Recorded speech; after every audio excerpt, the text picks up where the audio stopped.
उद्धव ठाकरेंनी अतिशय आक्रमक भाषेत अगदी गेल्या 2.5 वर्षात आपल्या प्रत्येक भाषणात एकनाथ शिंदे आणि त्यांच्या सोबत गेलेल्या प्रत्येक आमदारावर टीका केली। दुसरीकडे एकनाथ शिंदेंनी पलटवारही केले। आता शिवसेनेतील बंडखोरीला 3 वर्ष होत आहेत, पण दोन्ही बाजूंना होणारी टीका थांबलेली नाही। ज्या वेळेला आपल्या शिवसेनेमध्ये गद्दारांनी गद्दारी केली, होय गद्दारच म्हणणार। तुमच्या सगळ्यांच्या साक्षीने हे जे तमाम 40 रेडे म्हणा किंवा 40 गद्दार आहेत त्यांना प्रश्न विचारतोय, मला प्रश्नाचं उत्तर पाहिजे। गद्दारी करून तुम्ही चांगलं चाललेलं महाविकास आघाडीचं सरकार पाडलं। सोन्यासारखी माझी शिवसेना, छत्रपतींचा पवित्र भगवा, मोदी तुम्ही त्या भगव्याला कलंक लावलेला, गद्दारीचा कलंक लावलेला आहे। आणि परवा जागतिक गद्दार दिन, आपल्या गद्दारीला 1 वर्ष होईल आपल्या लोकांनी केलेल्या। आणि आपले मिंदे सांगतात की मी चांगलं सांगतोय तोपर्यंत ऐका, नाही तर दुसरं रूप दाखवावं लागेल। अरे तुमचं रूप दुसरं काय आहे हे सुद्धा लोकांमध्ये पोहोचवण्याचं काम परत तुमचं आहे। ते बुरटे आहेत, चोर आहेत, गद्दार आहेत, तोतये आहेत। त्यांना मला सांगायचंय की तुम्ही शिवसेना नाव चोरू शकाल असं तुम्हाला वाटत असेल, पण शिवसेना नाही चोरू शकत। आपलं पक्ष चोरलंय, नाव चोरलंय, निशाणी चोरलंय। पण मला तुम्ही सगळ्यांनी एकच हात वर करून मोठी आवडून वचन द्या की काही झालं तरी आमच्याकडनं गद्दारी होणार नाही। की एकच तिकडे सगळं आहे, एकटाच आहे, पण इकडे एकनिष्ठ आहे। एकनिष्ठ सगळे एवढे माझ्या समोर बसलेले आहेत। ज्या वेळेला आपल्या शिवसेनेमध्ये मंडळी, ऐकलं तुम्ही?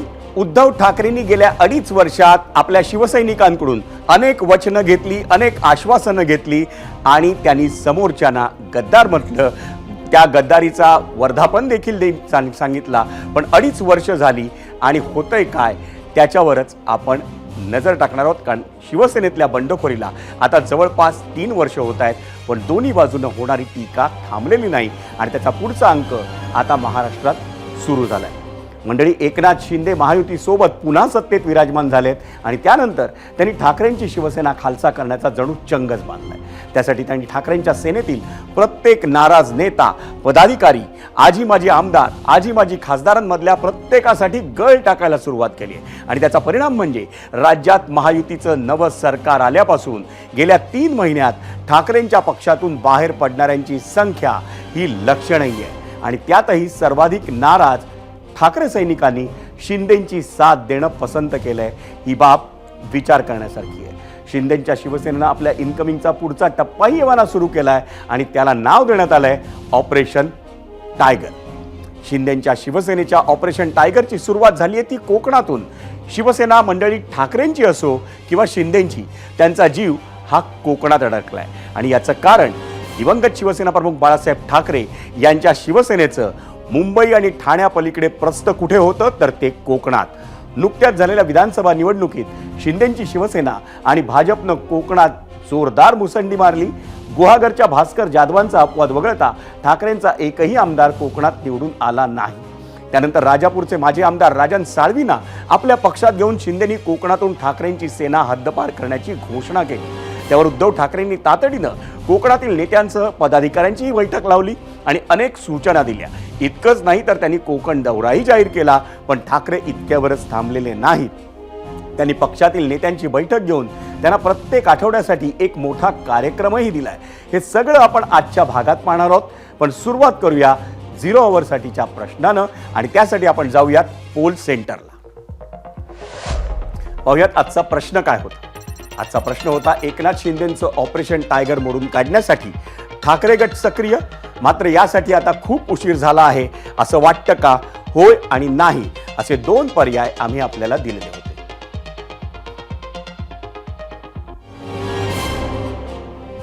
मंडळी, ठाकरे गटाला त्यांच्या शिवसेनेतली बंडखोरी निस्तरायला उशीर झालाय की नाही याबाबत महाराष्ट्राचं मत हे आपल्याला लवकरच कळेल, किंबहुना त्यावर आपण नजर टाकणार। पण त्याआधी जरा मीडिया सेंटरला जाऊया आणि आपण पाहूयात ठाकरेंनी ऑपरेशन टायगर रोखण्यासाठी नेमकं काय प्लॅनिंग केलंय।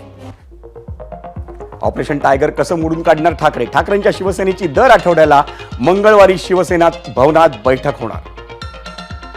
पक्षातल्या डॅमेज कंट्रोलसाठी महत्वाचे नेते घेणार राज्यभरातल्या संघटनेचा आढावा.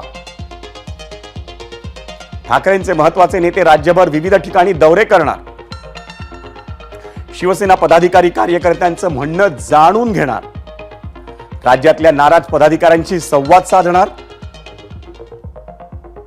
संघटनेत विश्वास संपादन करून समन्वय राखून संघटना मजबूत करण्यावर भर देणार.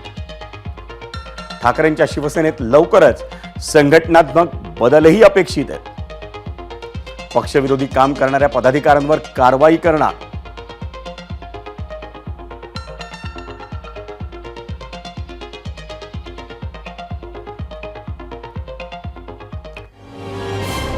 आणि याच संपूर्ण कार्यक्रमाची अंमलबजावणी करण्याची जबाबदारी ही पदाधिकाऱ्यांवर सोपवण्यात आली आहे. आज ठाकरेंच्या शिवसेनेत सध्या 14 जणांवर नेतेपदाची जबाबदारी आहे.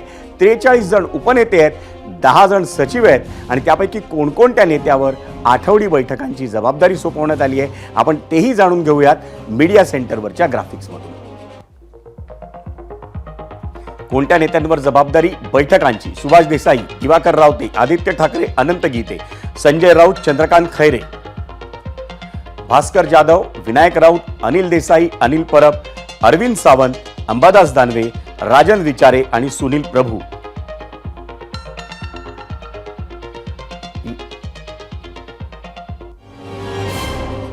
आणि मंडळी, ठाकरेंच्या शिवसेनेत सध्या कोकणामध्ये केवळ 2 ओळखीचे चेहरे उरलेत. एक भास्कर जाधव गुहागरचे आणि दुसरे सिंधुदुर्गातले वैभव नाईक. त्यापैकी भास्कर जाधवांनी गेल्या आठवड्यात संजय राऊतांसह अनेकांना चांगलंच सुनावलं होतं. पाहूयात भास्कर जाधव त्यावेळी नेमकं काय म्हणाले होते. पक्षप्रमुख म्हणतात म्हणून आम्ही तो शब्द प्रयोग करणं हे योग्य नाही. आमचे काही नेते त्यातला प्रयोग करतात की ज्यांना जायचं आहे त्यांना जाऊ द्या. एवढं सोपं नाही आहे. सर्रास सगळे जाऊ द्या म्हणणं एवढं सोपं नाही आहे. पक्षप्रमुखांनी म्हणणं वेगळं आणि आम्ही म्हणणं वेगळं. त्यावेळेला सिंहगड घेण्याकरता म्हणून तानाजी मालुसरे गडावर चालून गेले आणि मग उदयभानाच्या तलवारीच्या वाराला ते धारातीर्थी पडले आणि मावळे सैरावैरा व्हायला लागले. त्यावेळेला सूर्याजी मालुसरे धावत आले आणि त्यांनी सांगितलं, त्यांनी एक शब्द वापरला तो मी वापरत नाही.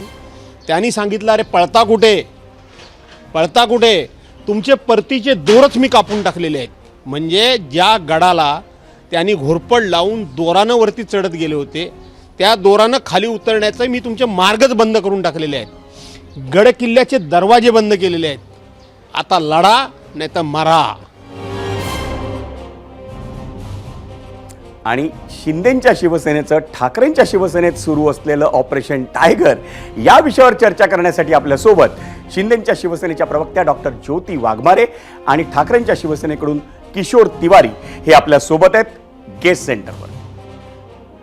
किशोर तिवारी आणि ज्योती वाघमारे, आपलं दोघांचंही स्वागत एबीपी माझाचा हा खास कार्यक्रम 0 ओव्हरमध्ये.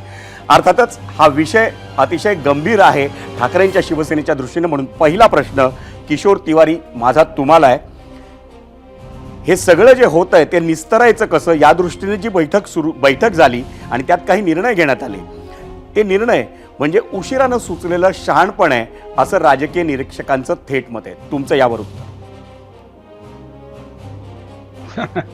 असं आहे की विधानसभेच्या निवडणुकीनंतर जी परिस्थिती उद्भवली आहे त्यामध्ये काही गोष्टी चिंतनाच्या झालेल्या आहेत. तो लोकसभेत काय झालं की भरपूर यश मिळालं आणि सत्ता महाराष्ट्रात महाविकास आघाडीची येईल म्हणून अजून आमच्याकडे गर्दी झाली होती. पहिले तर ईडी सीबीआय यांच्या भीतीपोटी लोक सोडून गेले. एकनाथ शिंदे सोबत पुष्कळ लोक सोडून गेले. नंतर लोक सोडून गेले. मात्र मी समजू शकलो की ईडी सीबीआय यांच्या सोबत जो भाजपचा दट्ट्या होता, गौतम अडाणीचे पैसे होते, त्याच्यामुळे लोक सोडून गेले असतील. मात्र आता लोकसभेच्या निवडणुकीनंतर एक नवीन लाट आली होती, काही लोक जुटले होते. परंतु आज काय झालं की विधानसभेच्या निवडणुकीनंतर आता हे नक्की झालं की आमच्याकडून कोणत्याही कमिट्यावर काही भेटणार नाही. आमच्याकडे जे खासदार आहे, आमदार आहे, त्यांनाही निधी वगैरेचा फार गळचेपी होईल आणि MLC होण्याचे चान्स फार कमी आहे. कारण MLC होण्यासाठी महाविकास आघाडीची मदत घ्यावी लागेल. अशा परिस्थितीत जे लोक पद पाहिजेत, काही जमेल, काही दुकानदारी सेट होईल असे लोक जे आहेत, ते लोक परत चालले आहेत. तर आमच्याकडे काय आहे की उद्धव ठाकरे यांच्याशी प्रामाणिक असणाऱ्या कार्यकर्त्यांची, आणि जसं दिवाकर रावते घेतले, सुभाष देसाई घेतले, अशा प्रकारचे जे कद्दावर नेते आहेत त्यांना सोबत घेऊन पक्ष संघटना उभं करण्याची फार मोठी जबाबदारी आहे. आता तुम्ही उल्लेख केला ऑपरेशन टायगर, तर काही लोक आमच्याकडे आले, त्यांनी तिकिटा घेतल्या, निवडून आले. त्या लोकांचा पहिल्यांचा प्रवास असा आहे की ते राष्ट्रवादीत होते, काँग्रेसमध्ये होते, अपक्ष होते, जिथं जमलं तिथं जमवत होते. त्यांच्या शाळा आहेत, 2 नंबरचे धंदे आहेत. असे लोक आपली सोय लावण्यासाठी कुठं जातील? काही दारूवाले आमच्याकडे आले होते. तिवारीजी, हे तुम्ही सगळं सांगताय, पण हे सगळं सांगून मला वाटतं तुम्हाला जे होतंय आत्ता या क्षणी ते झाकता येणार नाही. मला ज्योती वाघमारेंकडे जायचंय. ज्योतीजी, परवा शिंदेनी पूर्ण तर करू द्या. मी पुन्हा येतो तुमच्याकडे, पुन्हा येतो. ज्योतिजी, परवा शिंदेनी असं म्हटलं की मला हलक्यात घेऊ नका, मैं जहां खड़ा रहता हूं लाईन वही सुरू होती है. शिंदेच्या पाठी रांगेत आता कोण कोण उभे आहेत? खरं तर आता किशोर तिवारी जी जे काही कारण देत होते, मला वाटतं की दिल को बहलाने के लिए ये ख्याल अच्छा है. त्यांनी अशी अनेक कारणं याही पुढे द्यावी. ऑपरेशन टायगर, खरं तर हे नाव मला वाटतं की फक्त कुठला तरी पक्षातले लोक फोडणं, कार्यकर्ते फोडणं, हे या ऑपरेशन टायगरचा उद्देश नाहीच आहे. मला वाटतं की हिंदू हृदय सम्राट बाळासाहेब ठाकरे यांच्या विचारांशी नाळ जोडणं आणि जे मूळ शिवसैनिक आहेत, जे धनुष्य बाणावर प्रेम करतात, जे बाळासाहेबांच्या ज्वलंत हिंदुत्वावर प्रेम करतात, त्यांनी माननीय उपमुख्यमंत्री एकनाथजी शिंदे साहेब यांच्या नेतृत्वावरती केलेलं शिक्कामोर्तब मला वाटतं या माध्यमातून आपल्याला दिसून येतं. खरं तर माननीय एकनाथजी शिंदे साहेबांनी जे सांगितलं की मला हलक्यात घेऊ नका, ते अगदी बरोबर आहे. कारण मागच्या 2.5 वर्षाच्या काळात आपण बघितलं की अनेक क्रांतिकारी निर्णय, अनेक धडाकेबाज अशा योजना राबवून लाडका भाऊ असेल, लाडका शेतकरी असेल, लाडकी बहीण असेल, या योजनांच्या माध्यमातून माननीय मुख्यमंत्री, तत्कालीन मुख्यमंत्री एकनाथजी शिंदे साहेबांनी जनतेच्या मनावरती राज्य केलं. त्यांच्या नेतृत्वावरती न्यायालयानं तर शिक्कामोर्तब केलंच, त्यांना धनुष्यबाण दिलं, पक्ष दिला. त्यानंतर लोकसभेच्या निवडणुका आणि विधानसभेच्या निवडणुकांमध्ये जनतेच्या न्यायालयानं सुद्धा एकनाथजी शिंदे साहेबांच्या नेतृत्वावरती शिक्कामोर्तब केलं. आणि आज आपण बघतोय की सगळ्यात जास्त इनकमिंग, मग ते फक्त जसं आता किशोरजी किंवा उबाठाचे अनेक प्रवक्ते किंवा त्यांचे नेते उपनेते सांगतील की ईडीला घाबरून वगैरे वगैरे, पण इथे जर एखादा चांद्यापासून बांद्यापर्यंतचा सर्वसामान्य शिवसैनिक, ज्याला कोणतंही पद नकोय, ज्याची कोणतीही प्रॉपर्टी नाहीये, तो सुद्धा जर एकनाथजी शिंदे साहेबांच्या नेतृत्वावरती विश्वास ठेवून भगवा खांद्यावरती घेतोय, धनुष्य बाण हातामध्ये घेतोय, मला वाटतं की आता तरी यांनी डोळे उघडायची वेळ आलेली आहे. मुद्दा घेऊन मी पुढे जातो. किशोरजी, आता तुमची डोळे उघडायची वेळ झाली असं म्हणताय ज्योती वाघमारे. आणि 2.5 ते 3 वर्ष झाली आहेत खऱ्या अर्थानं ठाकरेंच्या शिवसेनेतली बंडाची भाषा काही थंड होताना दिसत नाहीये. माजी नगरसेवक, माजी आमदारही अखेरचा जय महाराष्ट्र करतायत. काय कारण आहेत? का नाराज आहेत लोक?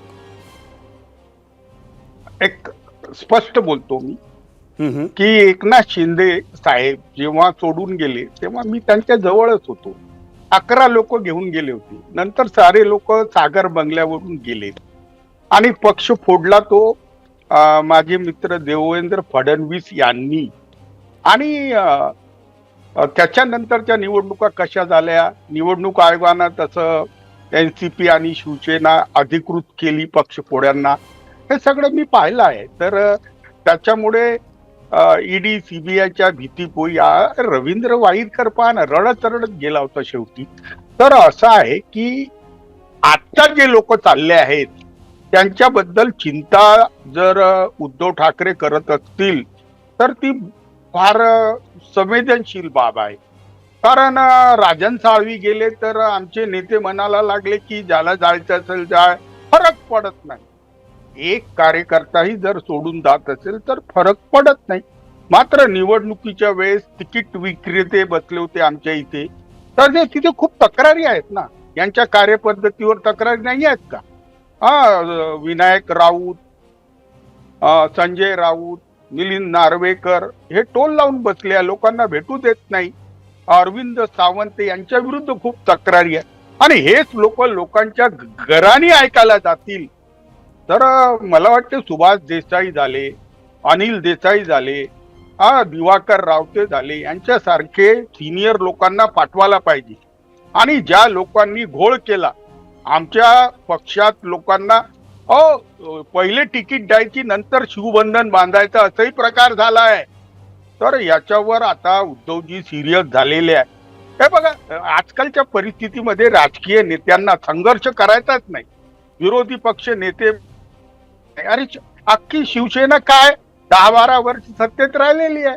आम्हाला सत्तेची तेवढं मोह नाही. आमच्या समाजकारणाची जबाबदारी आमच्यावर आहे. आणि तुमच्यावर आजच्या समाजकारणाची जबाबदारी परिस्थितीमध्ये हा मुद्दा घेऊन मी पुढे जातो. ज्योतिजी, ज्या पद्धतीनं आता ऑपरेशन टायगर सुरू आहे आणि शिवसेनेतल्या म्हणजे ठाकरेंच्या शिवसेनेतल्या एकेका माणसाला तुम्ही गळाला लावतायत. मुंबई ठाण्याच्या पलीकडे जर पाहिलं तर जेव्हापासून शिवसेना एकसंध होती तेव्हापासून कोकण हा जिव्हाळ्याचा विषय होता. आणि म्हणूनच आता वैभव नाईक आणि भास्कर जाधवांवर तुम्ही लक्ष केंद्रित केलंय. कारण गेल्या काही दिवसांपासून चित्र असं दिसतंय की वैभव नाईक आणि भास्कर जाधव यांच्यावर आता शिंदेंच्या शिवसेनेनं लक्ष केंद्रित केलंय. खरं तर दादा, आता किशोरजींनी मला वाटतं आमचीच बाजू मांडली आणि स्वतःच्याच पक्षाची पोलखोल केलेली आहे. की त्यांनी अगदी उघडपणानं आजच्या जाहीर चर्चेत मान्य केलं की त्यांच्या उबाठामध्ये तिकीट विक्रीचं दुकान थाटलेलं होतं आणि अनेक दुकानदार त्या टोलच्या ऑफिस सारखं तिथे बसलेले होते. मला वाटतं हे सुद्धा कदाचित या गळतीचं कारण असावं. मला या ठिकाणी एक प्रामुख्यानं गोष्ट सांगावीशी वाटते की माननीय एकनाथजी शिंदे साहेब, आमच्या पक्षाचे मुख्य नेते, ते नेहमी म्हणतात की बाळासाहेब ठाकरे हे आपल्या सहकाऱ्यांना सवंगड्याप्रमाणे वागवायचे आणि उद्धवजी ठाकरे मात्र आपल्या सहकाऱ्यांना घरगड्याप्रमाणे वागवतात. आणि त्यामुळे तुम्ही बघा ना की छत्रपती शिवाजी महाराजांची आज जयंती आहे. शिवाजी महाराजांचं जे स्वराज्य निर्माण झालं त्यामध्ये सगळ्या मावळ्यांचा सुद्धा रोल तितकाच महत्वाचा होता. परंतु आज जर उद्धवजी कुठले म्हणजे राजन साळवींच्या सारखा मोठा नेता जाताना ज्यांना जायचंय त्यांना जाऊ द्या म्हणत असतील किंवा जर कोणी बाहेर जात असेल तर हा कचरा गेला बरं झालं अशा पद्धतीनं जर वागणूक कार्यकर्त्यांना दिली जात असतील तर मला सांगा की याचं काय करणार. मला वाटतं की थोड्या दिवसांनी उबाठामध्ये फक्त उद्धवजी, आदित्यजी आणि संजय राऊत आणि कदाचित मला वाटतं की सुषमा अक्का किंवा आमच्या प्रियांका अक्का एवढ्याच राहतील. बाकीचं कोणीच राहणार नाही. कारण त्यांनी ज्या पद्धतीने बाळासाहेबांच्या विचाराला तिलांजली दिली ते लोकांना आवडलेलं नाहीये. आजच छत्रपती शिवाजी महाराजांच्या जयंतीच्या दिवशी राहुल गांधींनी श्रद्धांजली वाहिली. मला सांगा की जयंतीला श्रद्धांजली वाहत नाहीत एवढा साधा कॉमन सेन्स आपण या मुद्द्यासाठी वेगळी चर्चा घेऊया. मला पुन्हा जायचंय किशोर तिवारींकडे. किशोरजी, जेव्हा पक्ष संघटना बांधायची असते हे सोपं नसतं. आज जी परिस्थिती ठाकरेंच्या शिवसेनेसमोर आहे, उद्धव ठाकरेंसमोर आहे, नव्या ताकदीचे कार्यकर्ते, पदाधिकारी, स्थानिक पदाधिकारी जे आहेत हे आणणार कुठून? कारण वरची जी मंडळी जेव्हा जातात त्यांच्याबरोबर त्यांचे शेकड्यांनी जी माणसं असतात त्यांच्यासोबतची ती देखील जाताना दिसत आहेत. असं काहीच नाही. मी एक सांगतो तुम्हाला, पक्षात काही लोकांनी आपली दुकानदारी थाटली आहे, त्यांना हाकलणं गरजेचं आहे. आणि त्यांना हाकलणं गरजेचं आहे ही गोष्ट उद्धवजीच्या लक्षात येईल. पण उद्धवजी काय करू शकतात? तेच लोक आता पक्ष चालवतात, सचिव पदावर आहे, सगळं आहे. त्या सगळ्यांना बाजूला काढायला वेळ लागेल. तर मी जे कार्यकर्ते आहेत त्यांना दुसऱ्या फळीचे त्यांना चान्स भेटेल. आणि आमुगला हा परिवर्तन संघटनेत होणं गरजेचं आहे. पोट भरू लोक, कार्यकर्त्याकडून पैसे उपडणारे लोक, ह्या लोकांना बाजूला ठेवणं गरजेचं आहे. आता आम्हाला आव्हान आहे संघटना बांधणी. दुसरं सगळ्यात महत्वाचं आंदोलन आहे की जे देवेंद्र फडणवीस म्हणतात की पर्सनल सेक्रेटरी आणि सेक्रेटरीज पैसे खात आहेत एकनाथ शिंदेचे आणि अजित पवारांचे, त्याच्यावर नियंत्रण करण्यासाठी आम्हाला आंदोलन करावं लागेल. जे लोक जेलात जायला, चौकशीला भीतात ते लोक सोडून जातील ना, जाऊ द्या त्यांना. गर्दीत आलेले लोक गर्दीतच जातात तर जाऊ द्या ना. मला हे नाही म्हणायचं, आम्हाला समाजातील चांगल्या लोकांना घेऊन शिवसेना पुढे रेटायची आहे. प्रबोधनकार ठाकरेची जी लाईन घेतली होती उद्धवजींनी, सामाजिक न्याय आणि समतावाद, त्याच्यावर आम्हाला पुढे रेटायचं आहे. उद्धवजींना संघर्ष आहे, करतील ते संघर्ष.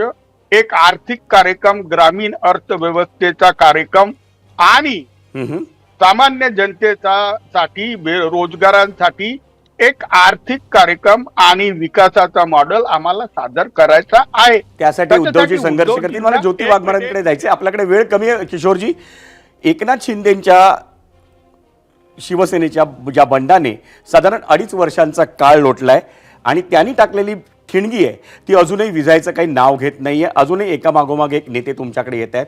तुमचं नेमकं लक्ष आता काय आहे? जनतेचा विकास आणि लोकांच्या समस्या सोडवणं हेच आमचं लक्ष आहे.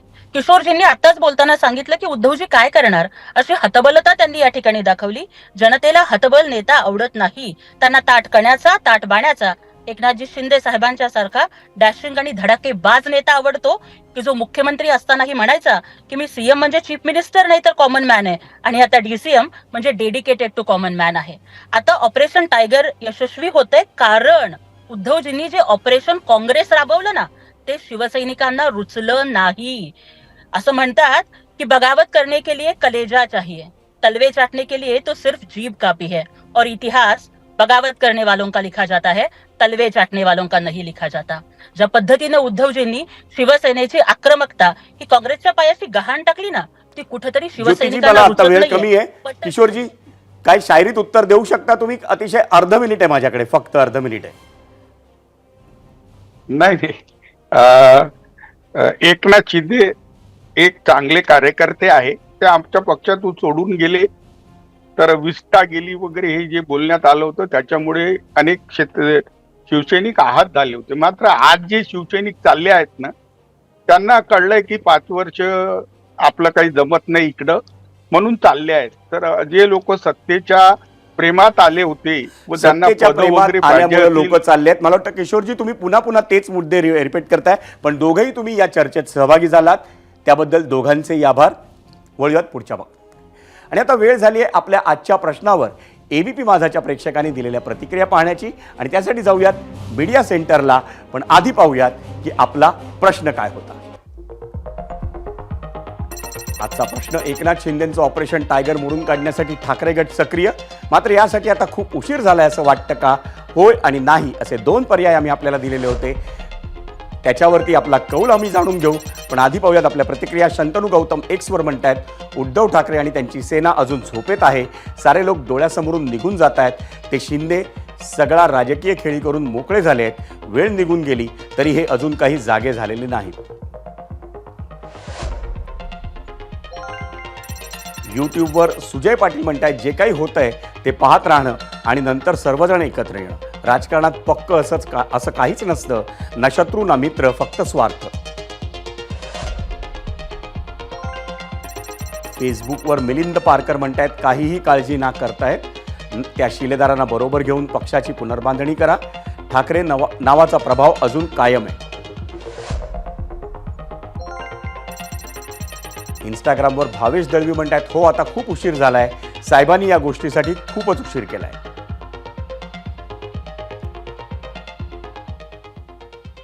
आणि आता पाहूयात 0 ओव्हरच्या प्रश्नावर एबीपी माझाच्या प्रेक्षकांनी दिलेला कौल काय सांगतो, आणि त्यासाठी जाऊयात पोल सेंटरला. आपला प्रश्न काय होता? एकनाथ शिंदेंचं ऑपरेशन टायगर मोडून काढण्यासाठी ठाकरे गट सक्रिय, मात्र यासाठी आता खूप उशीर झाला असं वाटतं का? एकूण मतं 30,000 आली यूट्यूबला. होय असं म्हणतायत 74% प्रेक्षक, 26% म्हणतायत नाही.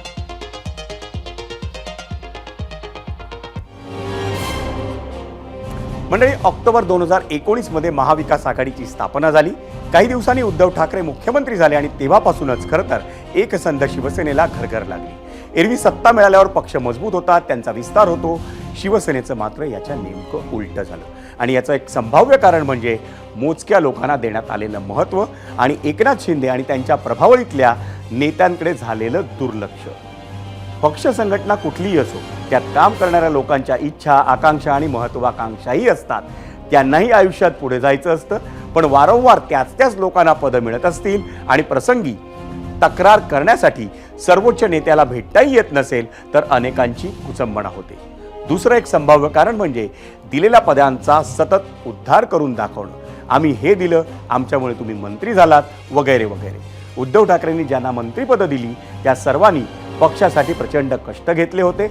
एकनाथ शिंदे, गुलाबराव पाटील, संजय शिरसाट, प्रताप सरनाईक, रामदास कदम अशी कितीतरी नावं सांगता येतील. शिंदेंचं बंड हे कुणाला पटतं, कुणाला नाही पटत, पण शिंदेनी पक्षासाठी मेहनत घेतली नाही असं कुणीही म्हणू शकत नाही. पक्षप्रमुख या नात्यानं ताकदीच्या नेत्यांना जपावं लागतं. सोडून जाताय तर जा, आम्हाला फरक पडत नाही. सोडून जाणारे सगळे गद्दार. बंड करणाऱ्यांनी आईचं दूध विकलं असं म्हणून पक्षात असलेले नेतेही दुखावतात. हे बहुधा उद्धव ठाकरे आणि संजय राऊतांच्या कधी लक्षात आलं नाही. तिसरं कारण म्हणजे आत्मपरीक्षणाचा अभाव.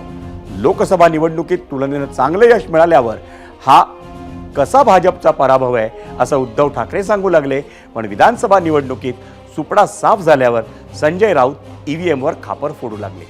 काळ बदललाय, लोकांचे विचारही बदलले आहेत. त्यांना रडीचा डाव आवडत नाही.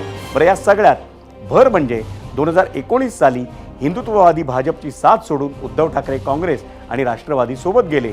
त्यांचे नेते या निर्णयाचा कितीही बचाव करत असले तरी जनतेला ते पटलेलं नाही हे विधानसभेच्या निकालावरून स्पष्ट झालं असं म्हणायला नक्कीच जागा आहे.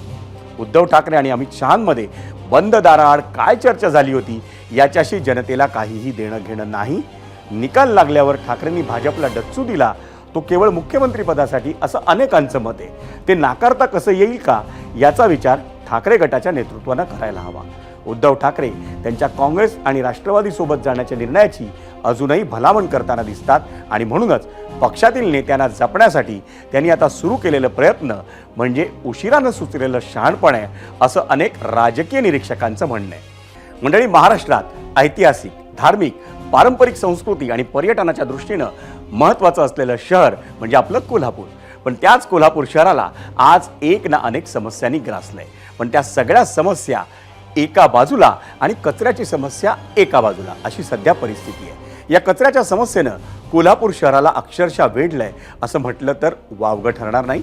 कोल्हापूर शहरातील कचरा उचलण्याचा प्रश्न जितका मोठा आहे ना तितकाच मोठा प्रश्न सध्या कचरा प्रक्रिया प्रकल्पाचाही आहे. पाहूयात त्या संदर्भातला एक विशेष रिपोर्ट.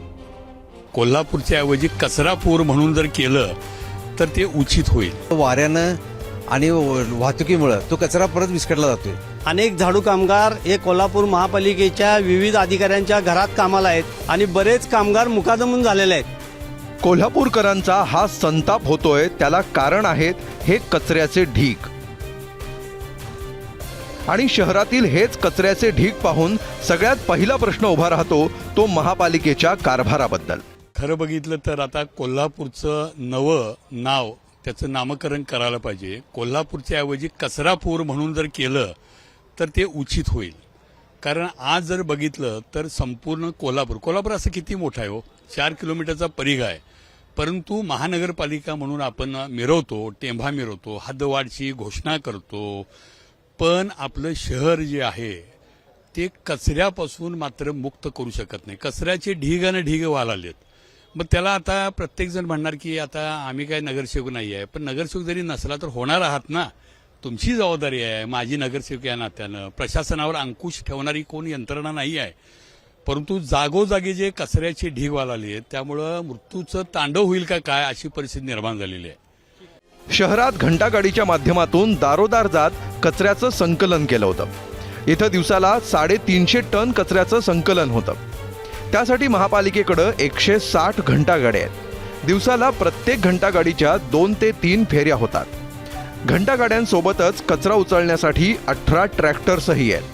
त्यांच्याही दिवसाला प्रत्येकी 2 ते 3 फेऱ्या होतात. शिवाय 5 डंपर्सच्या माध्यमातूनही कचरा संकलन होतं. इतक्या सगळ्या यंत्रणेच्या माध्यमातून जमा झालेल्या कचऱ्यापैकी प्रक्रिया होते ती फक्त 150 ते 200 टन कचऱ्यावरच. त्यामुळे दिवसाला 100 टन कचरा असाच जमा होतो आणि त्याचा थेट परिणाम शहराच्या आरोग्यावर होतोच, सोबत प्रदूषणाचाही प्रश्न उभा राहतोय. कोल्हापूर शहरामध्ये झाडू कामगार रोज झाडू मारतात, ते कचरा एकत्र करतात. तो ताबडतोब उचलला जात नाही. त्यामुळे वाऱ्यानं आणि वाहतुकीमुळं तो कचरा परत विस्कटला जातोय. आणि जी झाडू कामगारांची संख्या आहे त्यामध्ये अनेक झाडू कामगार हे कोल्हापूर महापालिकेच्या विविध अधिकाऱ्यांच्या घरात कामाला आहेत, गाडीवर कामाला आहेत, ऑफिसमध्ये कामाला आहेत आणि बरेच कामगार मुकादमून झालेले आहेत आणि त्यांचा पगार मात्र झाडू कामगार म्हणून निघतोय. हे जे अधिकारी आहेत हे डोळेझाक करून हप्ता घेतात. खरोखर कायद्यानं त्याची मी यापूर्वी पण साल्ट काढलेली आहेत, तरी देखील यांच्यावर परिणाम होत नाही. गेल्या 3 वर्षांपासून इथल्या महापालिका निवडणुका प्रलंबित आहेत. त्यामुळे शहराचा कारभार प्रशासकांकडे आहे. जेव्हा एबीपी माझानं शहराच्या कचऱ्याचा प्रश्न उपस्थित केला तेव्हा आमदार अमल महाडिकांनीही महानगरपालिका प्रशासक के मंजुलक्ष्मी यांच्यासोबत बैठक घेतली आणि तातडीनं कचरा प्रश्नावर तोडगा काढण्याच्या सूचना दिल्या. या कोल्हापूर शहरातील कचऱ्याच्या संदर्भामध्ये माननीय कमिशनर मॅडम बरोबर चर्चा झाली. याच्यामध्ये ओला कचरा संदर्भात त्यांनी आता नवीन एक ट्रायल बेसिसवरती 3 कंपन्यांना बोलवलेलं आहे. पण शहरातल्या कचऱ्याची विल्हेवाट लावून त्यातनं काहीतरी चांगलं व्हावं. जे आता पुण्यामध्ये काम चाललंय, इंदोरमध्ये काम चालू आहे, गोव्यामध्ये चांगल्या पद्धतीने काम चाललं, या दृष्टिकोनातून या संदर्भात काम आता ऑलरेडी मॅडमनी सुरुवात केलेली आहे. नवीन 30 टिप्पर आपण घेतोय जे शहरामध्ये 177 ठिकाणी जे स्पॉट आहे तिथनं आपल्याला कचरा उचलावा लागतो. अशा ठिकाणी रोजच्या संदर्भामध्ये त्याचा आढावा घेणं, तिथे लोक काम करतात का बघणं आणि तिथनं स्वच्छता होणं ही भूमिका आहे. त्यामुळे मला असं वाटतं की येणाऱ्या महिन्याभरामध्ये मार्च एंडपर्यंत किंवा एप्रिल फर्स्ट वीकपर्यंत कोल्हापूर शहराच्या कचऱ्याचा व्यवस्थित विल्हेवाट लावून लोकांची गैरसोय दूर करणे ही भूमिका यामध्ये आपण प्रामुख्याने घेतलेली आहे. असं असलं तरी महापालिकेची बाजू समोर येणंही तितकंच गरजेचं होतं. त्यामुळे आम्ही पालिकेच्या अतिरिक्त आयुक्तांना गाठलं तर त्यांनी पालिकेकडून काय काय उपाययोजना केल्या जाणार आहेत याचा पाढा वाचून काढलाच, पण त्यासोबतच त्यांनी कोल्हापूरकरांनाही आवाहन केलंय. माझं नागरिकांनाही आव्हान आहे की आपण जो कचरा संकलित होतो तर आपला कचरा हा ओला सुका असा वेगळा वेगळा करून जर का आपण कचरा घंटागाडीमध्ये टाकला आणि उघड्यावर न टाकता आपल्या कचरा महापालिकेच्या कचरा गाडीमध्येच टाकला तर त्याची विल्हेवाट लावण्याकामी महापालिकेलाही मदत होईल. आणि कृपया नागरिकांनी आपला जो कचरा आहे तो टिप्पर गाड्यातच टाकावा, प्लॅस्टिकचा वापर करू नये आणि ज्या काही आवश्यक असल्यास रियुजेबल प्लॅस्टिक आहे त्याचाच वापर करावा आणि उघड्यावर कचरा न टाकता किंवा प्लॅस्टिक वापर न करता सहकार्य केल्यास कचऱ्याची चांगल्या पद्धतीने विल्हेवाट लावण्यास मदत होणार आहे. जसा कोल्हापुरात पाणी टंचाईचा प्रश्न आहे त्यापेक्षा मोठा प्रश्न आहे इथे साचणाऱ्या कचऱ्याचा. त्यामुळे आता पालिकेच्या निवडणुकांमध्ये जसं इथला पाणी प्रश्न तापण्याची शक्यता आहे तशीच शक्यता आहे इथला कचरा प्रश्नही पेटण्याची. कोल्हापूर शहरात ठिकठिकाणी ज्या पद्धतीने कचऱ्याची ढीग दिसतात, ज्या पद्धतीने कचऱ्याची समस्या दिसते तशीच समस्या या ठिकाणी देखील पाहायला मिळते. कारण कोल्हापूर शहरातून जवळपास 350 टन कचरा आहे तो दररोज गोळा होतो. मात्र त्यापैकी काही टन कचऱ्यावरच या ठिकाणी प्रक्रिया होते. त्यामुळं या ठिकाणी 100% कचऱ्यावरती प्रक्रिया करणं हे खूप गरजेचं बनलेलं आहे. विजय केसरकर, एबीपी माझा, कोल्हापूर. म्हणजे नाशिक शहरात 2027 साली सिंहस्थ कुंभमेळ्याचं आयोजन करण्यात येणार आहे आणि त्याच पार्श्वभूमीवर नाशिक शहरात नवा वाद सुरू झालाय. नाशिक शहरातील गोदावरी नदीच्या पट्ट्यात अजूनही काही भाग हा कॉन्क्रीटचा आहे. म्हणजे नदीच्या तळाशी नैसर्गिक माती किंवा खडी नसून कॉन्क्रीट आहे. हे कॉन्क्रीट काढून टाकण्यात यावं अशी मागणी पर्यावरण प्रेमींकडून करण्यात येते आणि पुरोहित संघाचा त्याला ठाम विरोध आहे. पण मुळात हे कॉन्क्रीटीकरण का करण्यात आलं आणि आता ते काढण्याची मागणी का होते हे जाणून घेण्यासाठी पाहूयात महापालिकेचे महामुद्देमधला स्पेशल रिपोर्ट. नाशिक शहरातील रामकुंडाची ही दृश्य, गोदावरी, अरुणा आणि वरुणा या 3 नद्यांचा संगम इथं होत असल्यानं हिंदू धर्मात रामकुंडाला अनन्यसाधारण महत्व आहे. आणि म्हणूनच सिंहस्थ कुंभमेळ्यातील साधूंचं शाही स्नान असो किंवा वर्षभर सुरू असलेलं सामान्य भक्तांचं स्नान असो ते रामकुंडातच पार पडतं. नाशिकमध्ये 2027 साली सिंहस्थ कुंभमेळा पार पडणार आहे. मात्र त्याआधी एक जुना वाद नव्यानं सुरू झालाय. रामकुंडाचा तळ कॉन्क्रीटचा असावा की नाही हा वाद आहे. कॉन्क्रीटीकरण केल्यानं नदीतील नैसर्गिक झरे बुजले आणि त्यामुळे नदी प्रवाहावर विपरीत परिणाम होतोय असा दावा पर्यावरण प्रेमी देवांग जानी करतायत. संगम तटावर लोकांचा अट्ट असतो का स्नानविधी वगैरे संपन्न केला पाहिजे. तर आपल्या रामकुंडामध्ये अरुणा आणि गोदावरी नदीचा संगम आहे तर अरुणा नदी अख्खी बुजवली गेली आहे, तिचं अस्तित्व फक्त इंद्रकुंडात आहे. आपली साधी सरळ मागणी आहे, इंद्रकुंडापासून ते रामकुंडापर्यंत अरुणा नदी पुनर्जीवित करून संगमस्थळी सोडावी. रामकुंड जे काँक्रिटीकरणच्या खाली दबलं गेलेले आहे ते काँक्रीट मुक्त करावं. अरुणा आणि गोदावरीचा संगम पूर्ववत करावा, जेणेकरून जे मायथॉलॉजिकल इम्पॉर्टन्स आहे, जे धार्मिक महत्त्व आहे रामकुंडात जे स्नानविधीसाठी आणि सिंहस्थ कुंभमेळ्याच्या निमित्ताने, ते पण आपलं रिस्टोर होईल. पुरोहित संघाचं मत मात्र पूर्णपणे वेगळं आहे. कुंभमेळ्यात जर तळाशी असलेल्या दगड किंवा काचांमुळे भक्तांच्या पायाला इजा झाली तर त्याला जबाबदार कोण राहील, असा प्रतिप्रश्न पुरोहित संघानं उपस्थित केलाय. व्यावहारिक दृष्टिकोनातनं जर विचार केला तर या ठिकाणी जर समजा एक काढलं काँक्रिटीकरण, काँक्रीट नाहीच आहे, ते 6 इंचाचा लेअर येतो 56 सालीला टाकलेला. ते का बरं होतं तर लोकांचे पाईप बुडू नये, खेळे असतात, काचा असतात. जर उद्या तुम्ही समजा ते काढलं तर तुम्हाला सांगतो, जर उद्या इथे कोणाच्या पायाला लागलं, कुणी जखमी झाले, कोणाचे प्राण गेले, तर त्याला कोण जबाबदार राहील? हा वाद किमान 24 वर्ष जुना आहे. 2003 मध्ये नाशिकमध्ये कुंभमेळा पार पडला. त्याची तयारी म्हणून 2002 मध्ये गोदावरीच्या तळाचं काँक्रिटीकरण करण्यात आलं. रामकुंड आणि लक्ष्मणकुंडासह एकूण 2 किलोमीटरच्या पट्ट्यात नदीच्या तळाशी काँक्रीट टाकण्यात आलं. कुंभमेळा संपल्यावर हे काँक्रीट काढणं अपेक्षित होतं, मात्र तसं काही झालं नाही. काँक्रीटच्या खाली अनेक झरे दबले गेलेत. ही बाब 2014 साली काही इतिहासकारांनी लक्षात आणून दिली. सविस्तर अभ्यास केल्यावर या झऱ्यांची संख्या 17 आहे असं लक्षात आलं. 2015 मध्ये पर्यावरणप्रेमी देवांग जानी हे मुंबई हायकोर्टात गेले आणि प्रशासनानं काँक्रीट काढावं अशी मागणी केली. जानी यांनी नाशिक मनपासमोर सादरीकरण करावं अशी सूचना हायकोर्टानं 2017 मध्ये केली. काँक्रीट काढण्यासाठी 2017 मध्येच तत्कालीन मनपा आयुक्त तुकाराम मुंढे यांनी ही मंजुरी दिली. मात्र ढिसाळ कारभारामुळे पुढच्या 3 वर्षात काहीच घडलं नाही. अखेर 2020 मध्ये प्रत्यक्ष कामाला सुरुवातही झाली. गांधी तलाव आणि अहिल्यादेवी होळकर पूल या 2 ठिकाणातून तब्बल 200 टन काँक्रीट काढण्यात आलं. मात्र रामकुंड आणि लक्ष्मणकुंड इथलं काँक्रीट अजूनही जशास तसंच आहे. काँक्रिटीकरणाला पर्यावरण प्रेमींचा इतका विरोध काय हे देखील पाहणं गरजेचं आहे. गोदावरी नदीची नैसर्गिक यंत्रणा ही बऱ्याच अंशी जमिनीखाली झऱ्यांवर अवलंबून आहे. म्हणजेच नदीच्या सुरळीत प्रवाहासाठी नैसर्गिक झरे महत्वाचे आहेत. मात्र काँक्रिटीकरणामुळे झरे बुजले, त्यामुळे नदीच्या प्रवाहावर विपरीत परिणाम झाला. काँक्रीटमुळे नदीचं पाणी स्थिर राहतं, त्यामुळे पावसाळ्यात पूर येतो असा तर्क जानी यांनी कोर्टात मांडलाय. या विषयाला नैसर्गिक, पर्यावरणीय आणि धार्मिक बाजू देखील असल्यामुळे प्रशासन निर्णय घेण्याची घाई करत नाहीये. सर्व बाजूंचा विचार करूनच निर्णय घेतला जाईल असं नाशिकचे विभागीय आयुक्त प्रवीण गेडाम यांनी स्पष्ट केलंय. त्याच्यामध्ये तांत्रिक अभ्यास झाल्याशिवाय मी काही योग्य होणार नाही बोलणं असं मला वाटतं. दुसरा पण एक माझ्या डोक्यात प्रश्न असा आला होता की आज काँक्रीट आहे खाली, त्याच्यामुळे जमीन अशी प्लेन असते, त्याच्यात आपण पायात चप्पल न घालता उतरलो तर पायाला काही रुतत नाही, आपण चालतो. पण जर काँक्रीट काढलं आणि खडे वगैरे असले आणि पायाला रुतले आणि गर्दीमध्ये एखादा माणूस पडला, त्याच्यामागे दुसरा पडेल, तिसरा पडेल, अशी दुर्घटना होऊ नये. तर त्याच्यावरती मला मग त्या जे निसर्गाशी संबंधित लोक आहेत, प्रेम करणारे, त्यांनीच पर्याय सांगितला की एक कुठले पेवर्स असतात की ज्याच्यामधून पाणी झिरपू शकते. मला वाटते तो विषय कमी महत्त्वाचा आहे. जास्त महत्त्वाचा विषय असा आहे की तिथे पाणी राहील की नाही राहील याची पूर्णतः खात्री व्हायला पाहिजे.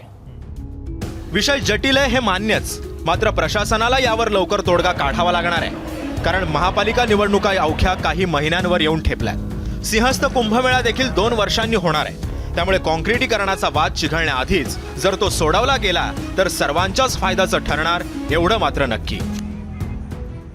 राज्यात महापालिका निवडणुकांचे वारे वाहू लागले आहेत. त्या निमित्तानं नेत्यांचे दौरे सुरू झाले असून येत्या काही महिन्यात महापालिका निवडणुकांचं बिगुल वाजण्याची शक्यता आहे. आगामी कुंभमेळ्याच्या पार्श्वभूमीवर नाशिक शहरात विकास कामं करण्यासाठी महापालिकेला भरघोस निधी मिळणार आहे. त्यामुळेच महापालिकेवर आपला झेंडा फडकवण्यासाठी प्रत्येक राजकीय पक्षामध्ये स्पर्धा सुरू झाली आहे. या दरम्यानच्या काळात कुंभमेळ्याच्या नियोजनासाठी होणाऱ्या बैठका, पाहणी दौरे आणि उद्भवणारे वाद टाळता प्रशासनाच्या मात्र नाकी नऊ येणार आहेत. कॅमेरामन मयूर बारगेसह मुकुल कुलकर्णी, एबीपी माझा, नाशिक. एबीपी माझा, उघडा डोळे बघा नीट.